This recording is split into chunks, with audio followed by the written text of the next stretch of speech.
Okay, thank you. Thank you. Sure thing. Well, good afternoon, y'all, and thanks a lot for inviting me. I'm John Dyer from Knoxville, Tennessee. I'm going to take this little mic out of here so I can walk around a little bit. Yeah, I'm double whammy now. Okay, can y'all hear okay? Okay, today, again, thanks for inviting me. I'm going to talk to y'all today about a tour I had in Vietnam, talking the A1 Sky Raider. It's over here on my right, picture of it. That's the A1H, which was a single seat version. We had two-seat versions also. They were used in the Navy before we got them. Matter of fact, the Navy used them during the Korean War. And then when the Vietnam War broke out, the Air Force got part of them after the Navy gave them up. So we had the A1s, and it proved to be a super great airplane for a lot of missions, for strike missions, for close air support, and primarily search and rescue. And that's what I'll be talking about today, is the search and rescue mission that the A1 took part in. It was the premier search and rescue aircraft. As you can see from the picture, if you can see it, it's a big airplane that had about a 50-foot wingspan, had an almost 3,000 horsepower engine, 18 cylinders. The propeller diameter was 13 feet, and it heavily armored around the cockpit. It protected us quite a bit, because on almost every mission we flew, we were being shot at. And the airplanes were taking hits, all the time, primarily with small arms fire, AK-47, stuff like that. But it was a great airplane. In that picture, you see one A1, and it's up close, and then you see the other wingman back behind him, and then behind the wingman is the HH-53, which was a rescue helicopter. When I first got to Vietnam, they were using the HH-3s, which was a smaller version of this one.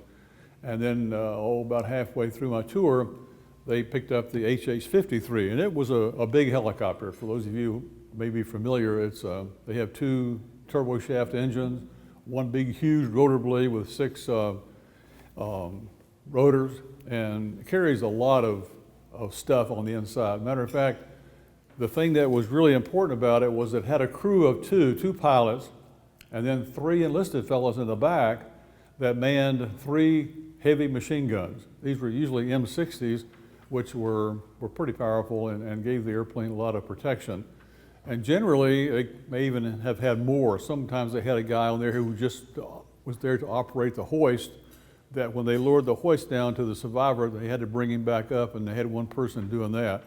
And that was well suited for that mission anyway. It could take a lot of damage, and so could the A1. And that was the big problem with the search and rescue mission, is that it was so unplanned, is that we never knew what was going to happen. But anyway, to start back, kind of get you a feel for me, I was born and raised in Knoxville, Tennessee, grew up there, and for the first 12 years, I think I was a train guy. I wanted to be a train engineer. In those days, the trains that came through Knoxville were mostly steam engines, and I used to take that train to Johnson City, Tennessee to visit my aunts. They would always take me down to the train station when the trains would come in, and of course they were always steam engines, pulling a few passenger cars. And one day when we were down there, the engine came in. It was a switch engine that day. It was switching box cars, I think. And the engineer stopped right in front of us, me and my 2 aunts, and he hollered down and said, "Hey kid, you want to get up here in the cab, go for a ride?" And I looked at my aunts and they said, "Sure." And I said, "Phew, here I go," so up I went. And well, there was this big engineer up there, with his blue jeans on. They had a black guy was the fireman. And the engineer said, "Okay, fireman, shovel on some more coal." And he said, "Take this handle right here, pull it back real slow, and we'll start backing up." So we did that. Went down the line about a mile, switched off the cars. He said, "Okay, we're going to go back to the station now, so we'll take this other lever, push it forward real slow." And sure enough, we headed off back to the station. Well, I thought that was really cool. And of course, in that whole process, my hands got really sooty. So when I got back and got off the engine, I told my aunts. They said, "Well, we've got to go home and have dinner." I said, "Well, I'm not going to wash my hands because I got all this good stuff on my hands from running that engine." They said, "You go back to that bathroom right now and get those hands cleaned off." So I had to wash my hands. But anyway, so for about 12 years, that was the big deal. I had Lionel trains and just ran trains all the time. But the Korean War then came along in the early 1950s, and all of a sudden I became very intrigued with the F-86 Sabre jet. It was the one noted for shooting down Russian-made MiG-15s. And gosh, for the several years that that war was going on, I just couldn't wait to read the paper as to how many of these MiG-15s were being shot down. And you know, guys that were becoming the aces were just heroes to me. So I decided it's time to become a pilot. And just so happened near my home, there was this private airport, and the person who ran it was a World War II pilot, and he had a Piper Cub, just like Jay and I own now, and a Boeing Stearman, which was a biplane, and both of those were used in World War II as trainers. His instructor happened to be a WASP, a woman Air Force service pilot. And she was really good because she had instructed in the Cub all of the years of World War II. So when she got a hold of me, for those, I guess it was when I was a sophomore, junior, and senior in high school, she taught me how to fly that Cub. Well, the fellow who owned the airport, he didn't pay me in dollars. He paid me in flying time. And of course, the only time I could go out there was weekends generally. And I'd go out and he said, okay, take the Cub up for an hour. Or later on, take the Stearman up for an hour. So he would check me out right quick and get me familiar with flying the airplanes, and never did I have a license. He just didn't know anything about licenses, you know. And of course, the woman that was his instructor, she wasn't going to bother with it either, because she knew I was going to be leaving after a while anyway. But I guess I flew for 2 years, flying those two airplanes, never had a license of any kind. And flying by myself all over East Tennessee. But anyway, it came to pass that around 1957 or so, I became familiar with the Air Force Academy. It was just cranking up. Their first class to graduate was 1959, so that class started in 55, which was when I was in high school. So I thought, well, I'll just apply for that. My parents were not military people, although Dad had been in the Navy, but he didn't know anything about ROTC or anything. And we did have ROTC at the University of Tennessee, but I never heard of it before. So I thought, well, the only way I'm going to be able to fly those jets like we have out at the airport, those F-86s, is to go to the Air Force Academy and become a pilot that way. Well, it just so happened that my mother's best friend had a son-in-law who worked out there at the airport on those F-86s. So when he found out I liked those airplanes, he took me out every weekend to see the airplanes. I would sit in those cockpits all day long, thinking about being Joe McConnell or somebody shooting down those MiGs. And I drew a picture of every cockpit that I got into, and I still have those pictures at home. But anyway, so that went on until I graduated from high school and then went to the Air Force Academy. And big problem with the Air Force Academy then was, this was now 1959 to 1963 when I graduated, no women. That was bad. So I thought, well, the only way I'm going to entertain myself is to go downtown Colorado Springs and do some flying. Because at the airport down there, they had a J3 Cub, just like I'd flown back home. And they let me fly that thing for the 4 years that I was out there at the academy.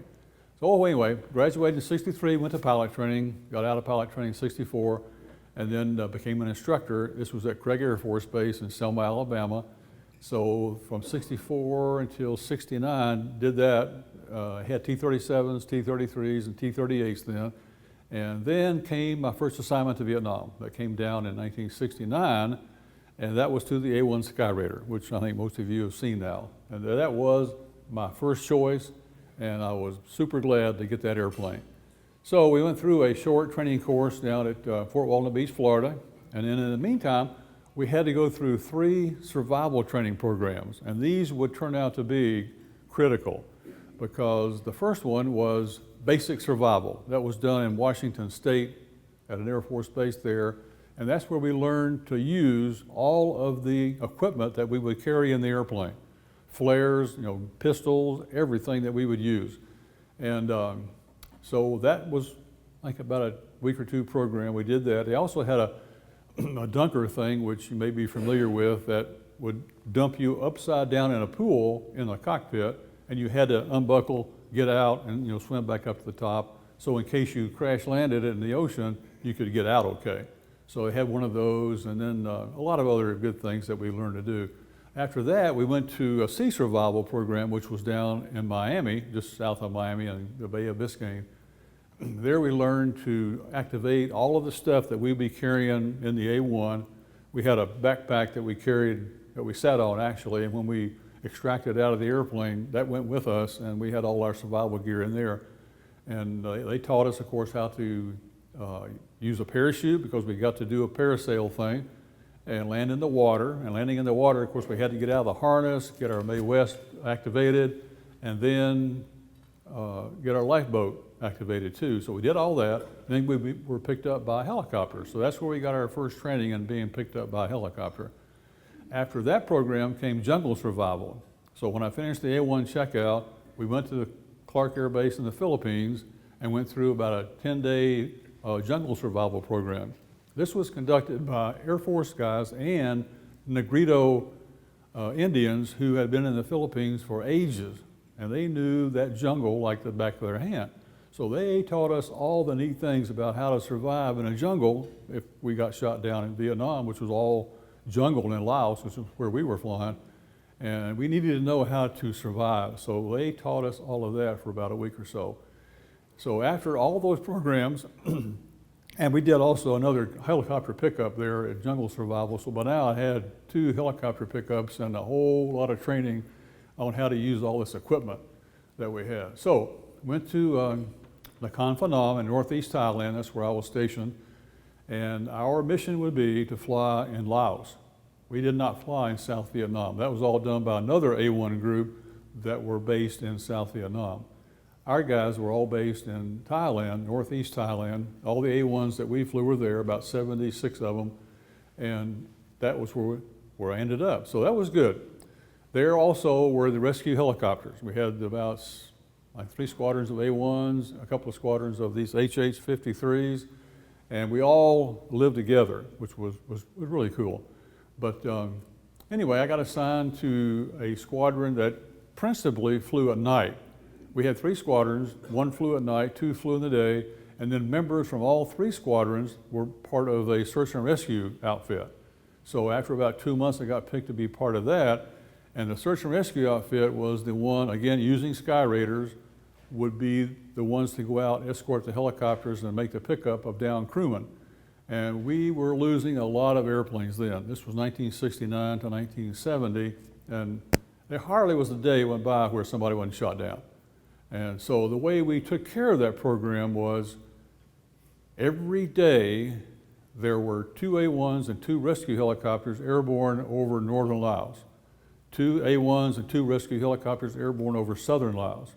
So we were already ready for anybody that might be shot down by being airborne. The reason we had to do that was because the A1 was not real fast.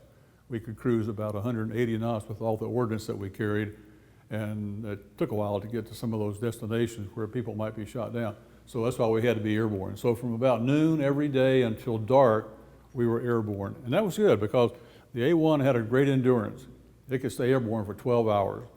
And that made it really nice because we could have good continuity once a search and rescue mission started without having to have the on-scene commander replaced all the time and lose out on some continuity. So anyway, it come April 21st, 1970, I was on my 199th mission in southern Laos. I was an A1 pilot.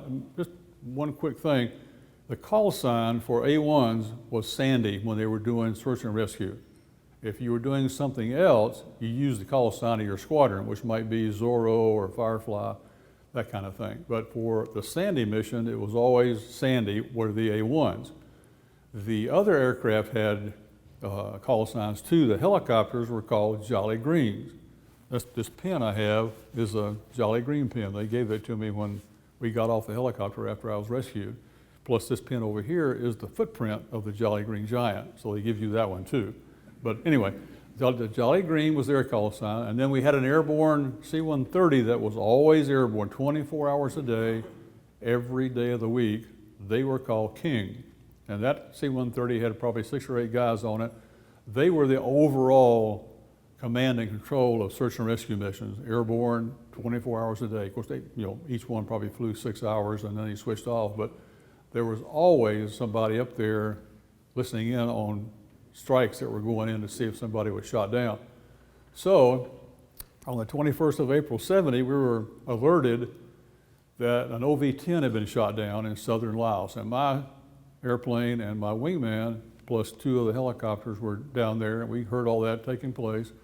And at that time, the C-130 King called us up and said, hey, we've got an OV-10 down, and they gave us an approximate position. You guys need to start heading that way.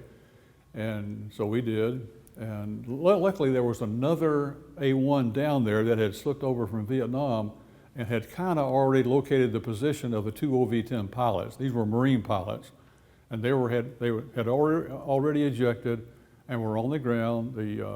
The airborne command post had contact with them. They were okay at that point, and we needed to get on down there. So a lot of things happen when a search and rescue begins. The King notifies us, we start heading toward the area. Then King takes an evaluation of what is down there and in that area. And we knew from intelligence reports that in this particular area, which was along the Ho Chi Minh Trail, that it was going to be tough. Lots of anti-aircraft guns, big guns, small guns. The Ho Chi Minh Trail was protected very well, and especially in this area because this is where the Ho Chi Minh Trail that was coming through Laos branched off and went into South Vietnam. So we knew that it was going to be a busy day. So King then decided, okay, we got to get more resources down there because these A-1s are going to have their hands full. And at that point then they coordinate with the bases that were in Thailand, some of the bases that were in Vietnam, and alerted them to start getting airplanes ready to take part in a search and rescue operation. So that was kind of the way it got started. And so anyway, we headed on down to the area, A1, we cruised along about 180 or so, and I guess got down there probably 20, 30 minutes and started talking to the survivors. Now we had radios on our person. The survivors had 2 radios, and of course us crew members had 2 radios, but we didn't use these except when we were in a search and rescue situation and you were on the ground. When we were in the air, we just used the airplane's radios. The A-1 had like 4 radios, VHF, UHF, FM, had all kinds of radios that we could talk. And so we contacted the 2 survivors. They seemed to be okay. And we said, okay, we're coming in and we'll start homing in on you to see where you are. Now, with their radios, they could talk to us, and we had an instrument in our cockpit that would point to that signal. So we could at least start heading toward them, and then once we flew over their position, they would tell us, Sandy, you're over my position. And then we could look down and see where they were. So we did that and kind of got an idea of where these 2 guys were. But for right now, it was just me, my wingman, and the 2 Jolly Greens. So the other A-1s coming from our base were just starting to arrive in that area too, so they took control of the Jolly Greens. They took them over to a safe area and kind of held them back for a while. Meanwhile, some jets were starting to show up from Vietnam, and we started getting a couple of OV-10s in, and these guys were forward air controllers. The forward air controllers always had to be used, especially when you were striking targets that involved friendly troops, either American or Vietnam. So we had quite a few resources there about the time we got there, and my wingman and I decided, okay, we're going to take a look at what's going on, and about that time, good night, they opened up on us from the ground. The area, of course, we knew was going to be bad, and all of a sudden, here comes all this tracer fire up at us, and we thought, this is going to be a good day. And although, that usually happened on almost all the search and rescue missions, but when they're shooting at you, it's a different story. And anyway, so I rolled in the first time I had a gun position picked out, and it just so happened there were about 4 37 millimeter gun positions in this one area that were fairly close to one of the survivors, and we knew we had to get that gun position knocked out. So I rolled in, and I can't remember now if I was shooting the 20 millimeter cannons that we had or firing rockets, but I did that, pulled off, and as I pulled off, I felt this thunk, thunk, thunk, thunk, 4 big thunks, and it was kind of like if you're driving, say, your car, and you get hit by a Volkswagen doing about 5 miles an hour, and that happens 4 times, that's what it felt like. And I thought, oh boy, this is not good. And well, sure enough, about that time, the cockpit started filling with smoke, and I looked over here to my right, and there was a hole in the side of the airplane, right over here, and that shell had come through the armor, and luckily it had disintegrated right there, but it had left a big hole and had set a fire over here on the right side. And of course, right behind me was a fuel tank. It was a 380-gallon fuel tank, and apparently it was on fire. So, and one of the shells apparently had hit underneath the airplane because I lost the ability to move the stick to control the airplane, and somewhere it had gotten into the engine because I had no control over the engine anymore with the throttle. So the airplane was just, flying along by itself. And it was starting to get pretty hot in the cockpit. The smoke was up to the point where I couldn't see the instrument panel anymore. And there was a big fire over here on the right side, and I could tell the engine wasn't too happy out there.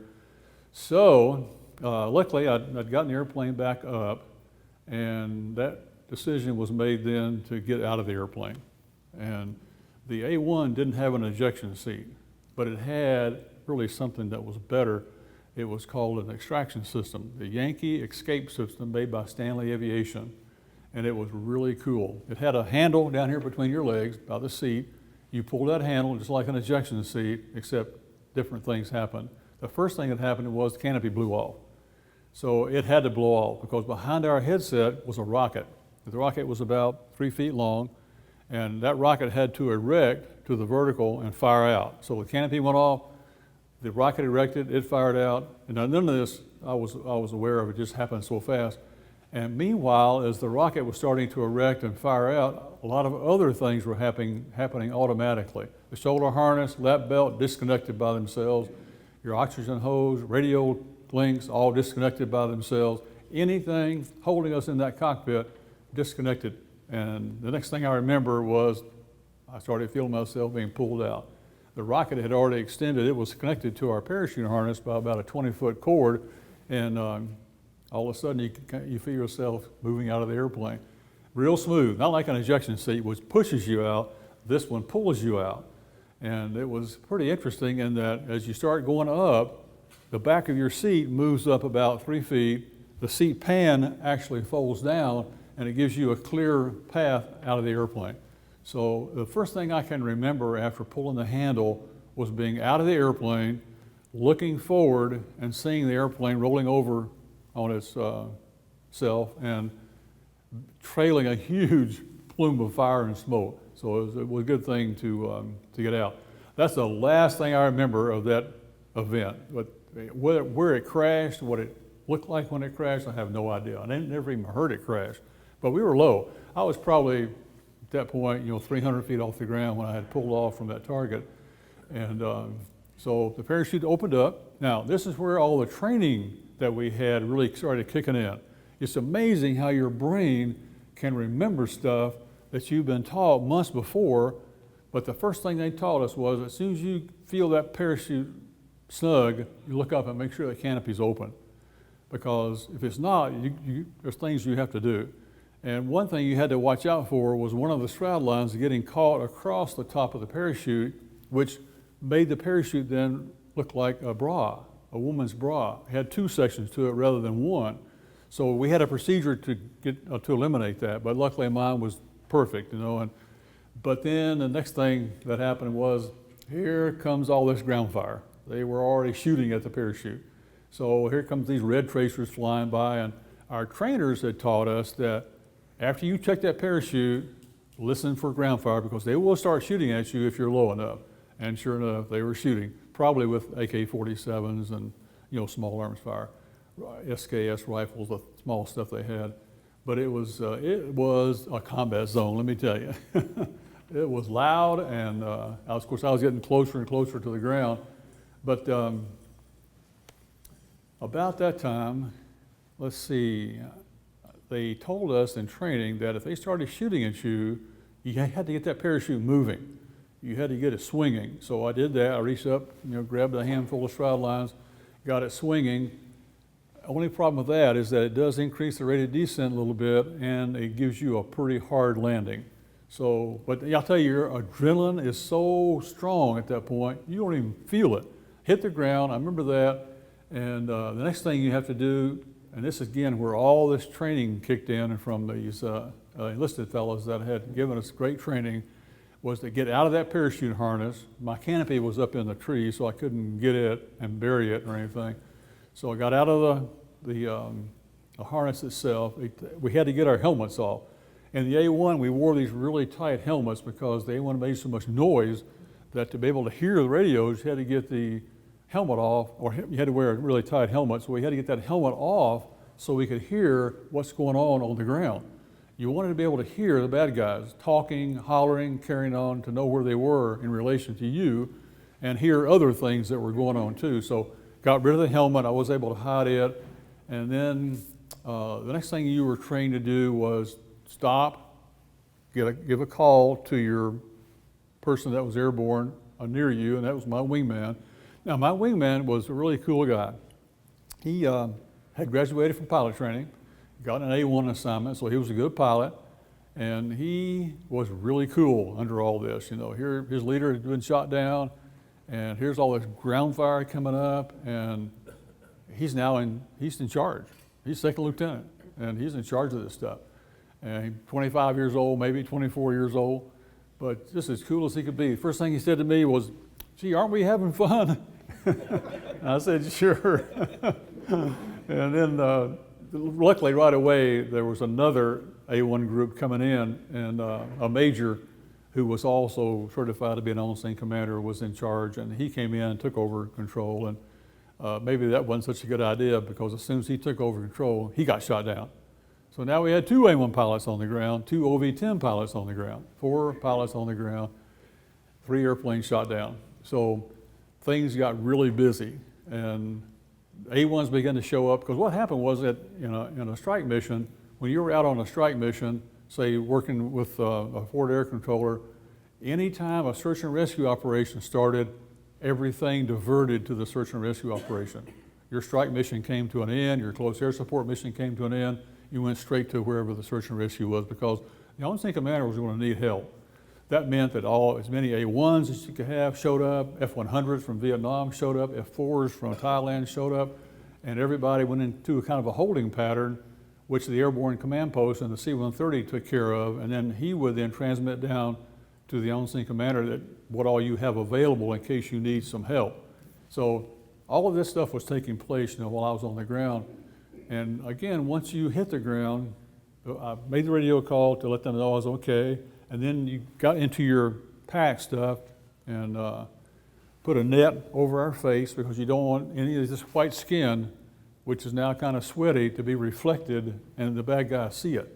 So we had gloves on, we got our face all, painted up with this stuff we had, put a net over our face to keep any reflections from taking place, and then started looking for a place to hide. And luckily, I was in a jungle, so there was no problem getting a place to hide. The stuff was really, really thick, the undergrowth was. In the 6 hours I was on the ground, I don't think I moved more than 10 feet. Just couldn't get any further than that. It was just so thick. But anyway, so I told them I had a good place to hide. I was okay. And so now the forward air controllers start coming in, and they